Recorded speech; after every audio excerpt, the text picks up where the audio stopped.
I've lost count of how many San Martin watches I've owned over the last 3 or 4 years. You see, I've got a love-hate relationship with the brand. I'm no lover of their logos, and I'm not a great fan of direct homages, although I must admit I do own a couple from other manufacturers. That said, they have made several attempts to design and make their own original designs. In fact, I once owned an SN 026-G.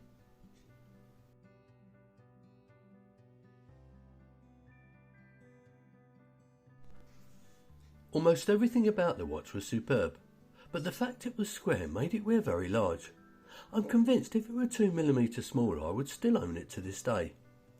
It's now I should point out that the waffle dial on this watch may resemble a dial from a rather famous watch produced by a Swiss luxury brand, but in my opinion that's where the similarity ends. As such, I consider this pretty much an original design. There are a few things you can always rely on when you buy a San Martin watch. The bracelet will be worth almost as much as what you paid for the watch itself. It will have fantastic specification, and the overall finishing will be as good as a Swiss watch that costs at least 4 times as much. The important thing is, have San Martin got everything right with this one? Let's see. And welcome to my unpaid and unsponsored review of the San Martin SN 0131-G.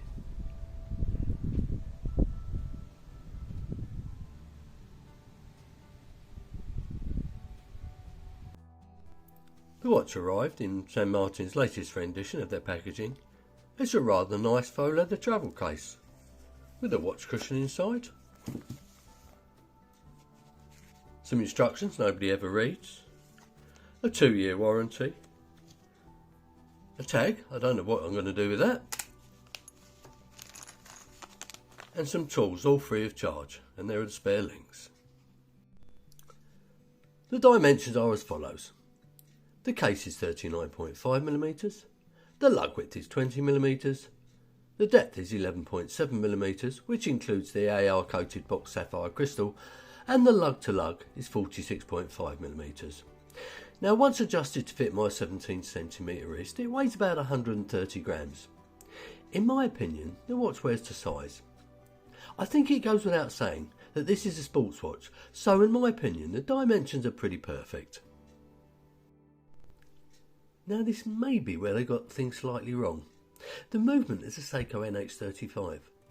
Considering it doesn't have a date facility, an NH38 would have been better, as that would mean there wouldn't be a ghost position. Believe it or not though, that doesn't actually bother me. I just think it deserves a high beat movement, such as a PT5000 or even a Miyota 9000. That said, the NH35 is a reliable workhorse and it can be very accurate if it's regulated correctly. It ticks away at 21,600 beats per hour, it hacks and it hand winds. It's got a power reserve of about 42 hours. This movement has been used in Seikos that cost 4 or 5 times as much as this, and they're probably not as good. I can tell you now, this watch is running spot on and hasn't lost or gained a second over the last 24 hours. But let's see what the time grapher thinks of it. There we are, all looks very good, plus 6 seconds a day, a decent amplitude and a very good beat error. The large 6.5mm crown is nicely knurled, signed with the San Martin logo, and screws down to aid its claimed 100 metres of water resistance. As usual with this movement, the engagement is very good. The case is stunning and quite detailed. The top of the fixed bezel is brushed, but the sides of that bezel are finely polished. We then move down to the top of the case and the lugs, and it has got circular brushing. Next up is a highly polished chamfer before we get to the brushed sides. Now there are drilled lugs which make strap changes a lot easier. However, I suspect with this bracelet you're not going to want to change anything, but we're going to get to that soon. Now the depth may be 13.6mm, but because of the design it actually looks a lot slimmer. Now it's nicely shaped and it fits the back of my 17cm wrist very well.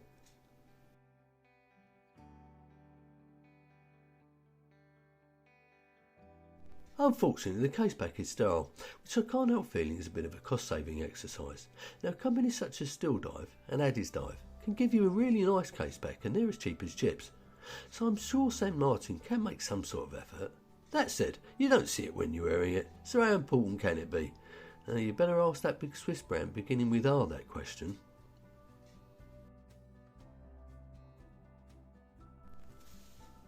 The waffle gradient black dial is distinctive and very attractive. The indices at 12, 3, 6 and 9 are well applied, whilst the remainder are painted on.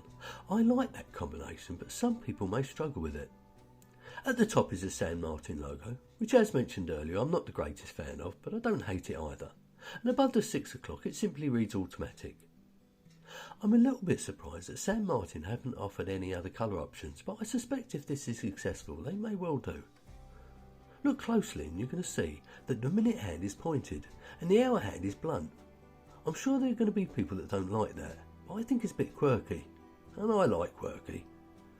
Now the second hand is blue, but it's quite difficult to see up against that dark background. Anyway, the loom. Have you ever known San Martin to let you down? Well, they haven't today either, despite the fact there was a mixture of painted and applied indices. They have managed to get the application of BGW9 just about even, although the hands don't quite last as long as the indices. Now let's have a look at that loom.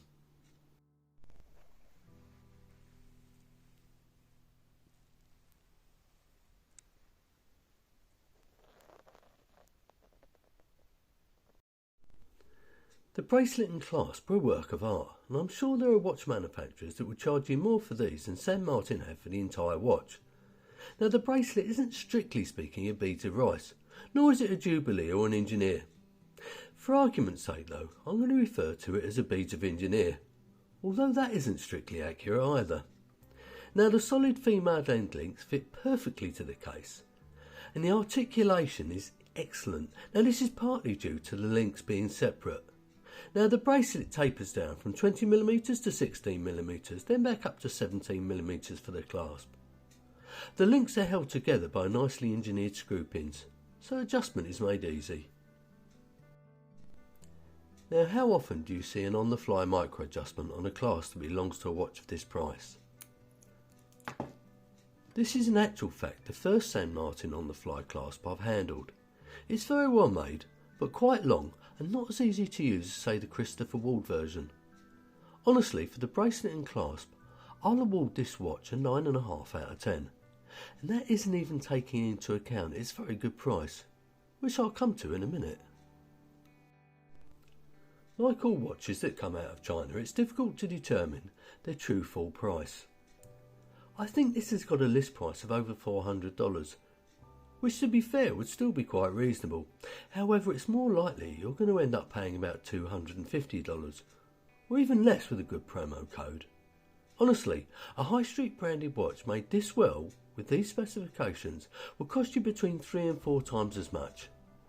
But a high beat movement inside it, it'll probably cost you between 4 and 5 times as much. So in summary, what do I think? Yes, I would have liked a different movement, although there isn't really much wrong with the NH35. I'd also liked a bit of detailing on the caseback, but again this is just nitpicking. Now San Martin have always led the way with homage watches coming out of Asia, but have struggled to get their own designs right. Well, yippee, I think they may have this time.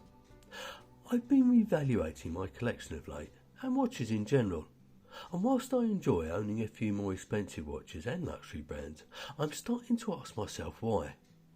I'm sure you know what I mean, so I'm not going to expand on it. So would I recommend the San Martin SN0131-G. Of course I bloody would.